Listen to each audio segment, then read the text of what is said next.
Determining trigonometric ratios using identities. Welcome, everyone. Today, we are moving into a very practical application of what we have learned so far. In our previous lessons, we spent some time deriving the three fundamental Pythagorean identities. You might remember those formulas involving sine, cosine, tangent, and their counterparts. Now, I want you to realize that these identities are not just theoretical formulas to be memorized for an exam, they are actually powerful tools. They allow us to find the values of all other trigonometric ratios, provided we know the value of just one single ratio. Think of this process as solving a puzzle. When you start a puzzle, you might only have one piece of information. However, once you place that first piece, the identities act as the logical links that allow you to connect everything else, eventually uncovering all the remaining pieces of the trigonometric set. In the next few slides, I will show you exactly which tools we'll use and the step-by-step strategy to master this. The Mathematical Toolbox. Now that we've established that these identities act like the pieces of a puzzle, let's take a look at the actual mathematical toolbox you'll be using to solve them. To find any unknown ratio, you really only need to master two specific types of relationships.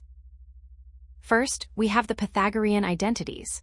These are the core formulas we derived in our previous lessons.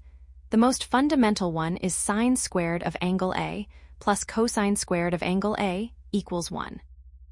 Then, we have the identities that link the other functions. 1 plus tangent squared of angle A equals secant squared of angle A. And similarly, 1 plus cotangent squared of angle A equals cosecant squared of angle A. These are essential because they allow us to jump from one primary ratio to another.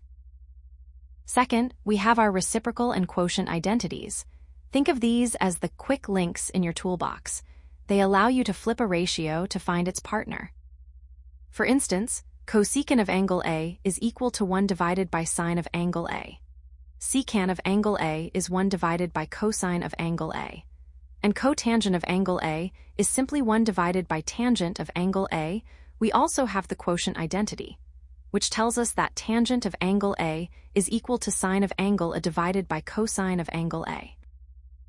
As we move to the next slide, I'll show you a specific, logical procedure for how to use these exact tools to navigate from a single given value to a complete set of solutions. Step-by-step procedure. Now that we have seen our mathematical toolbox filled with all those essential Pythagorean, reciprocal, and quotient identities, let's discuss how to actually use them. When you are faced with a problem where you are given just one trigonometric ratio and asked to find all the others, you don't want to feel overwhelmed. Instead, I want you to follow this logical four-step procedure to solve the puzzle. Step 1. Identify the given ratio. The very first thing you should do is look closely at the value provided in the question. Ask yourself, which identity from our toolbox directly links this specific ratio to another? This helps you map out your starting point. Step 2. Find the reciprocal ratio. This is often the easiest and quickest win. As soon as you see the given ratio, find its reciprocal immediately. For example, if you see sine of A is given, you can instantly determine that cosecant of A is its counterpart. It's a simple step that builds momentum. Step 3. Use a Pythagorean identity. Now, we move into the core of the problem. You will need to select a Pythagorean identity that contains your given ratio to find a second primary ratio. For instance, if you are working with tangent A, you would use the identity 1 plus tangent squared of A equals secant squared of A to solve for secant A. Finally, step 4. Derive the remaining ratios. Once you have found that second primary ratio, you are in the home stretch. You can now use the reciprocal and quotient identities we looked at earlier to fill in all the remaining values until your set of ratios is complete. In the next slide, we are going to put this exact step-by-step strategy into practice with a real-world application and a concrete numerical example. Practical application example. Think about a real-world application, such as architecture. Imagine an architect is designing a house and knows the slope of a roof. In trigonometry, this slope is represented by the tangent of the angle of inclination, or tangent of A. However, knowing the slope isn't enough to buy materials. To calculate the actual length of the roofing material needed, which corresponds to the hypotenuse of our triangle, the architect needs to find either the cosine of A or the secant of A. This shows you that finding that one missing ratio is crucial for physical construction. To practice this, let's look at a concrete example. Suppose you are given that tangent of A equals 3/4, and we are working within the range where the angle A is greater than 0 degrees but less than 90 degrees. Your task is to use the identities we just discussed to find all the remaining trigonometric ratios. We will walk through the full solution in the next slide. Now that we have reviewed our mathematical toolbox and the step-by-step procedure, let's see how these identities actually function in a practical scenario. Step-by-step solution. Now that we have our problem set up from the previous slide, let's walk through the step-by-step solution together. Remember, our goal is to use the single piece of information we have, which is tangent of A equals 3/4, to unlock all the other 5 ratios. Step 1, we'll start with the easiest part, which is finding the cotangent of A. Since cotangent is simply the reciprocal of tangent, we use the identity cotangent of A equals 1 divided by tangent of A. When we plug in our value, we get 1 divided by 3/4, which flips to give us a cotangent of A equals 4/3. Step 2, next, we need to find the secant of A. For this, we'll use one of the Pythagorean identities we discussed in our mathematical toolbox earlier. We'll use the empty identity 1 plus tangent squared of A equals secant squared of A. Substituting our value, we have 1 plus the quantity 3/4, all squared, equals secant squared of A. Squaring the fraction gives us 9/16. To add this to 1, we find a common denominator, so 16/16 plus 9/16 equals 25/16. Now, we have secant squared of A equals 25/16. To solve for secant A, we take the square root of both sides, which leaves us with secant A equals 5/4.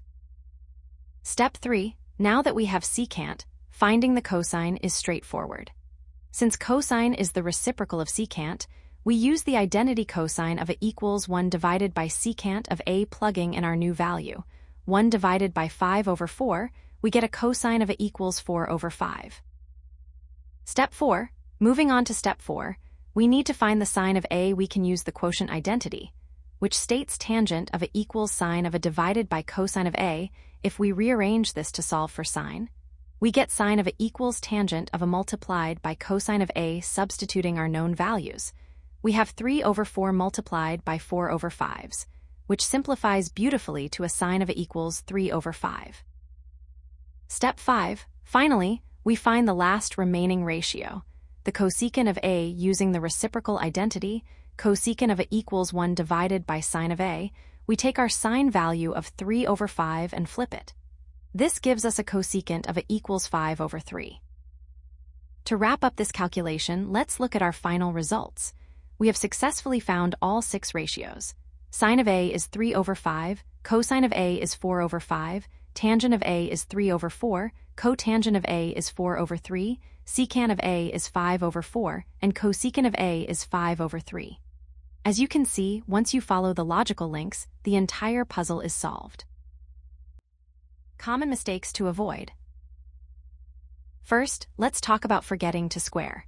When you are using those Pythagorean identities we looked at in our mathematical toolbox earlier, remember that the identity is not sine A plus cosine A equals 1. It is sine A squared plus cosine A squared equals 1. A very common mistake is to forget that exponent. Always, and I mean always, ensure that your ratios are squared before you attempt to add them or solve the equation. Second, watch out for incorrect reciprocals. It is easy to get your pairs mixed up when you are working quickly. To keep things straight, I want you to memorize these specific pairings.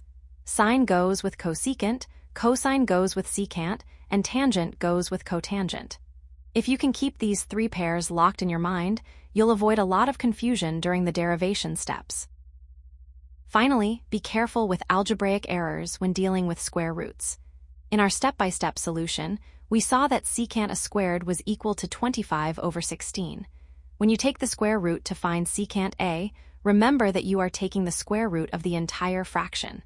You must take the square root of the numerator and the square root of the denominator. Don't just apply it to one part and ignore the other.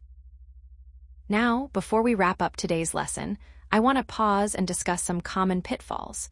Even if you understand the logic we used in our previous example, it is very easy to make small, careless errors that can lead to the wrong final answer. Keep these 3 points in mind, and you will be well on your way to mastering these identities. Now, let's look at our final summary of the lesson. Key takeaways. First, remember the concept of interconnectivity. As we have seen throughout this tutorial, from our initial look at the Pythagorean identities to our step-by-step worked example, all 6 trigonometric ratios are mathematically linked. They aren't isolated values, they are part of a single, unified system. This means that if you are given just one single ratio, you possess enough information to uncover all the others. Second, I want you to focus on your strategic path. When you approach a problem, don't just jump in randomly. The most efficient way to solve these is to follow the logical flow we practiced. Start with your given ratio, immediately find its reciprocal, then use a Pythagorean identity to find a second primary ratio, and finally, use your quotient and reciprocal identities to derive the remaining ratios. Following this roadmap will save you time and reduce errors. Finally, always maintain consistency. While we have focused today on acute angles where all our results are positive, always keep an eye on the quadrant of the given angle. Ensuring your ratios are consistent with the angle's quadrant is vital for accuracy. To wrap up our lesson today, let's review the key takeaways to ensure you have a solid grasp of this topic. I hope this summary helps solidify your understanding.